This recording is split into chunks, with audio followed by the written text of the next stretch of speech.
In Washington, D.C., the giant grocery chain has announced a ban on large bags.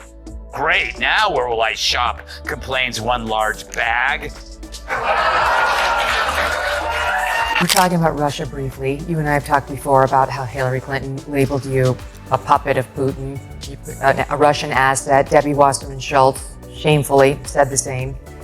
And I saw recently President Trump withdrew Hillary Clinton's security clearance, which you had to do. Yes. That must have been a little fun. Right? Oh, just a little fun. I smiled. Of course you did. Greg Gutfeld and Megyn Kelly didn't just poke fun at Hillary Clinton. They took apart her political legacy like it was a shaky stack of cards. Armed with biting humor and pinpoint accuracy, they dissected her long trail of controversies, flopped campaigns, and cringeworthy attempts to appear genuine. Leaving behind only scorched one-liners, every quip landed like a direct hit. Each remark chipped away at the polished image. By the time they were done, it wasn't a roast. It was a full-blown primetime political teardown. All right, she lost an election, and now she's projecting. Hillary Clinton went on The View this week, which immediately raises a serious question. What's the weight capacity for that stage? But you'll never guess what she talked about. Her love of gardening, the things she does to stay healthy, how much she adores catching and cooking stray kittens. Nah, it was Donald Trump, as expected. But it's like I always tell Taylor Swift, girl, you gotta move on. Seriously, Trump doesn't just live in Hillary's brain. He's built a 500-unit condo with in-unit laundry and a rooftop lounge. Clinton should be in jail. Literally, Hillary Clinton should be behind bars. And so should the people who worked for her who did this. This is so blatantly corrupt.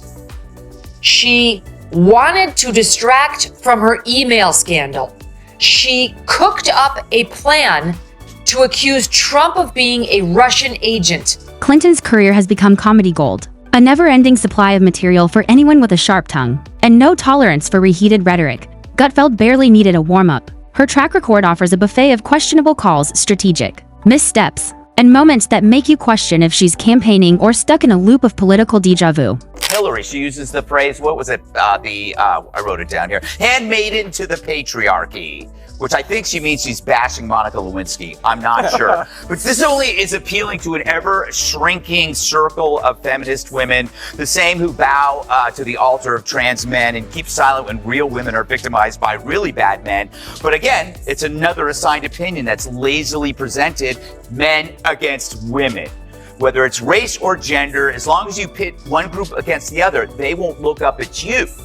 And this is how the Democrat Party survives. Her ascent was built on the idea that she was the sharpest mind in the room, yet over time, it's become clear that intelligence doesn't guarantee charm, connection, or strategic sense. Every time she steps into the spotlight, she brings the vibe of someone ready with a slideshow but who forgot to plug in the projector. Her campaign style is stuck in the 90s, bullet points and binders, a rehearsed grin, and a knack for turning sincere moments into stiff photo ops. Hillary Clinton decided to weigh in on this snub. Greta and Margot, while it can sting to win the box office but not take home the gold, your millions of fans love you.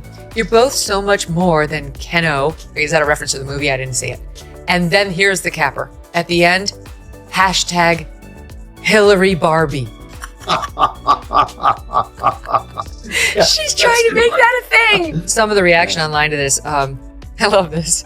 Clearly, Greta and Margot should have campaigned in Michigan. Kelly dives into the email controversy like it's a competitive event. For most, mishandling classified info would spell political doom. But for Clinton, it turned into a years-long tour of half-baked justifications stacked higher than her deleted inbox. The brilliance of their takedown isn't just the focus on the scandal. It's the spotlight on the smugness. This wasn't just an error. It was a blunder wrapped in smugness, soaked in deflection, and served with a how dare you attitude. Stole his first term as president. These absolute liars who run around trying to act like they're the protectors of democracy completely ruined it, tried to undermine it at every turn and at the highest levels with lies, with out-and-out lies that were really serious and changed foreign policy and changed the course of history in this country in Trump's presidency. And there must be accountability. There has to be actual criminal accountability for those who lied.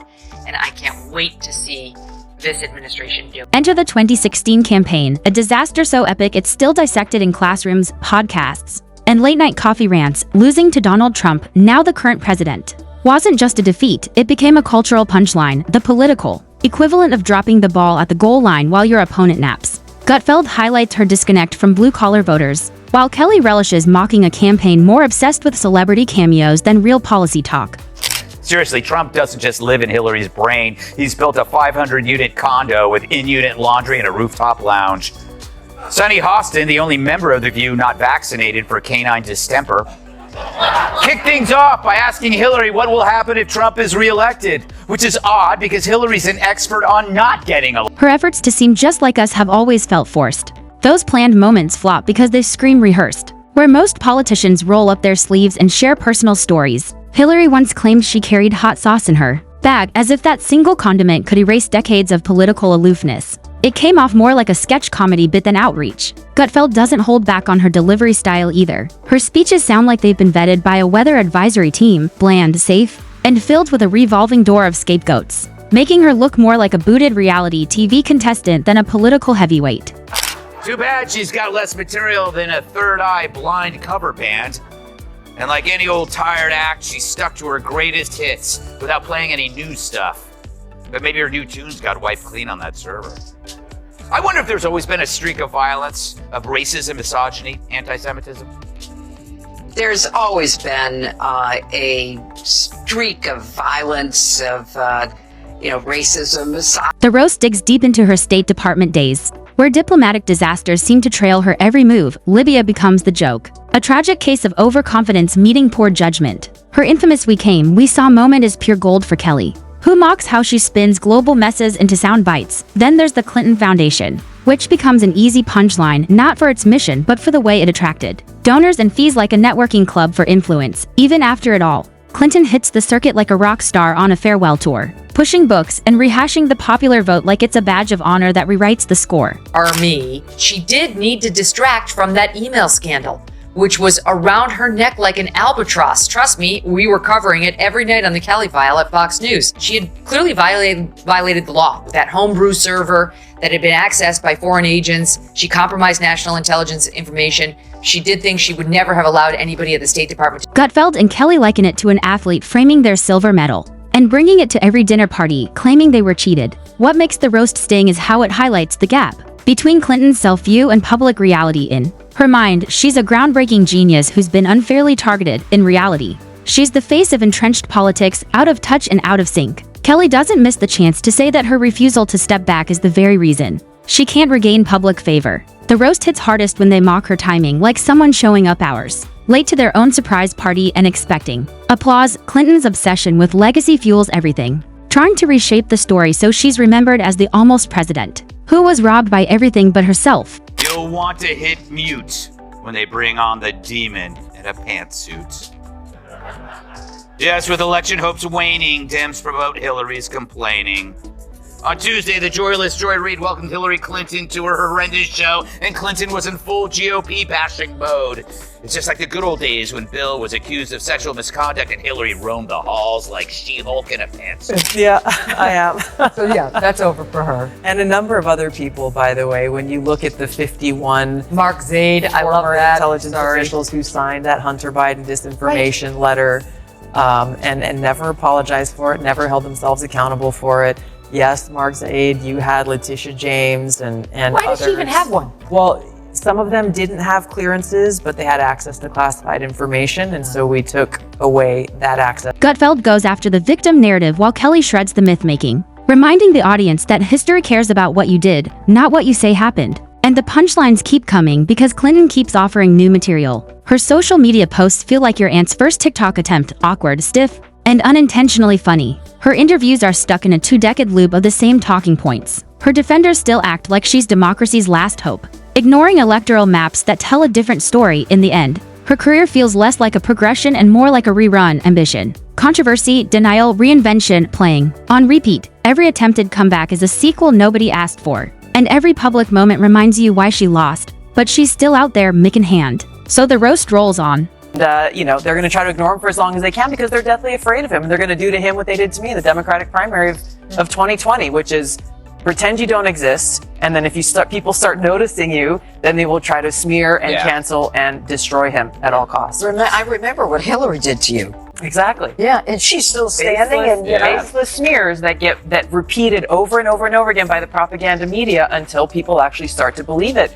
And it starts causing some real damage. The next chapter looks no different, more strained relatability, more revised history, and more proof that some political brands don't fade, they just slap on a new label. If the past is any indicator, another Hillary headline is always waiting just ahead, begging to be roasted. The branding engine never stops, even now. She's making media rounds like the world still hangs on her commentary. It's like dropping a CD in the Spotify era and wondering why it flops. When she tries spontaneous moments, they fall flat because every frame feels directed. Whether it's a book signing or a coffee stop with real people, there's a constant layer of separation. It's less a heart-to-heart and more a PR pit stop, polite, stiff, and instantly forgettable.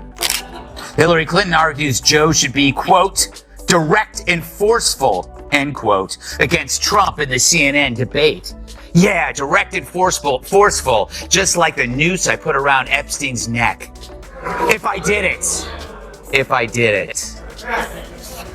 Her speeches are textbook examples of overthinking. Every phrase sounds like it's been filtered through a dozen advisors. There's no spark. No surprise, in a world where authenticity wins. Clinton still clings to polish and preparation. Gutfeld jumps on this, comparing her delivery to a dull presentation on tax policy. Kelly picks apart the substance, calling it a recycled list of gripes and glory moments. More like a resume pitch to a boss who already passed, and somehow, she turns every global issue into a reflection of her own past, no matter the crisis. It's spun as something she would have handled flawlessly. It's a fantasy built on revision. Ignoring decades of sketchy choices and mixed outcomes, she speaks in echoes, reuses themes, and lives in a political loop where only the branding changes. Is not just an aberration where one or two people or a small group engage in that kind of violent rhetoric and urge people to take action against political figures. We're seeing a whole political party. All right, Ben Franklin. I know this is whataboutism, but... Her critiques of younger leaders fall flat too, instead of encouraging them. She lectures like a disapproving professor. The result? She alienates voters who once looked up to her, and appears stuck in a rivalry no one else acknowledges, even. Her memoirs, billed as transparent, feel overly curated like exhibits in a controlled museum. They promise honesty but deliver spin, yet the wildest part isn't the past. It's that Clinton's story isn't over. Her saga continues, a political drama that refuses a final act, like a never-ending series. She insists there's another installment coming, and whether audiences tune in to cringe or clap, they're still watching, so the next scene, inevitable.